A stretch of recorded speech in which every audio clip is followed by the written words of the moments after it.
I want to bring in now a former cattle rancher, current CEO of California, USA, of RCAF USA, Bill Bullard. And Bill, you know, I'm glad you're available for the show.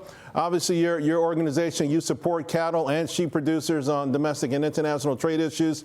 You're perfect for this. What do you make of what we just heard from the president and the folks at the roundtable?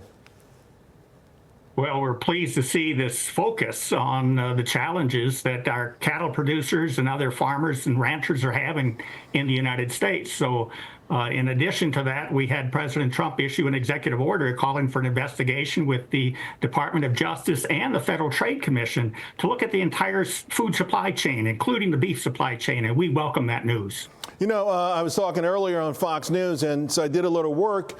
And I see steak prices have gone just through the roof, obviously, here recently.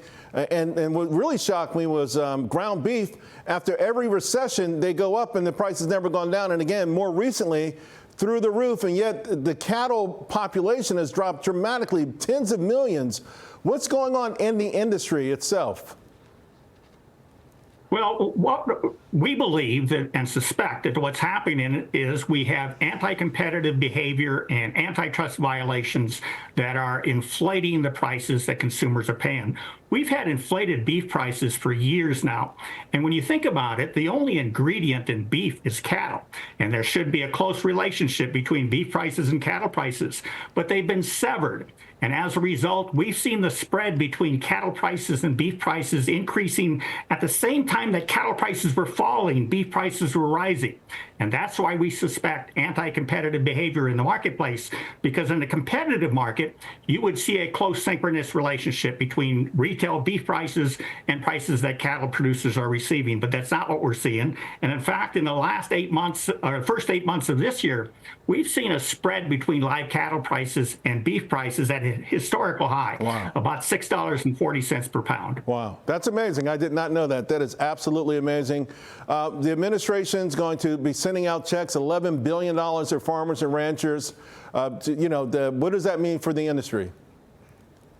Well, for the cattle industry, we are an industry that does not rely on government price supports for our income. We rely on a competitive marketplace. So our focus is to restore competition so that cattle producers will receive a competitive price for their cattle and that consumers will pay only a competitive price for the beef that they purchase for their families, not a price that's dictated or controlled by a monopolistic industry structure.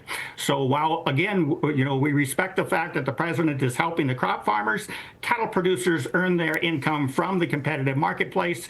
Our herd size is shrunk to the smallest level in 75 years. This is after the herd has been shrinking for decades, and only when we hit this economic shock of a drought that caused these supplies to reach incredible lows did we see the cattle prices break free from the restraints that they were under and start chasing beef prices upward. Yeah, I got to tell you, those beef charts are just mind-boggling. Steak and ground beef, it doesn't make sense. Something is certainly wrong there. I'm glad you're on the case.